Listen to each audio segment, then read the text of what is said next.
High, আমি অনু।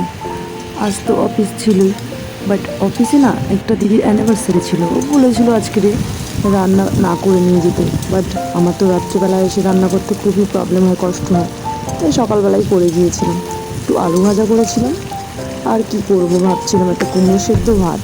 তো চলো, আলুটা দেখো কাটাই ছিল আমার, রাত থেকে সবজি কেটে রাখি।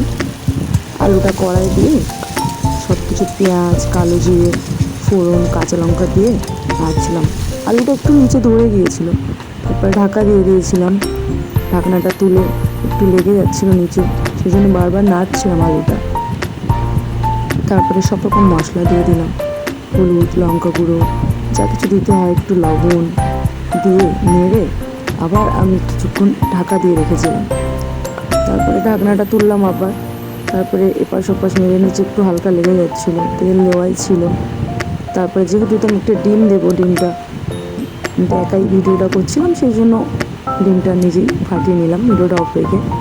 তারপরে ডিমটা দিয়ে এপাশ ওপাশ নাড়িয়ে ডিমটা যখন একটু ভাজা ভাজা হয়ে আসবে না, হালকা লালচে, তারপরে তখন তুলে নিয়েছিলাম।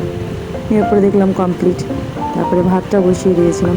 দেখো দুটো কুমড়ো ছিল ওর মধ্যে। আর দেখো বাইরে কি রৌদ্র। আমি তারপরে স্নান টান করে খেয়ে রেডি হয়ে নিলাম তাড়াতাড়ি, যেহেতু যেতে হবে। তো অফিসের উদ্দেশ্যেই রওনা দিয়েছিলাম। রাস্তায় বীভৎস গরম রৌদ্র, আমার হাল খুবই খারাপ ছিল। দেখো।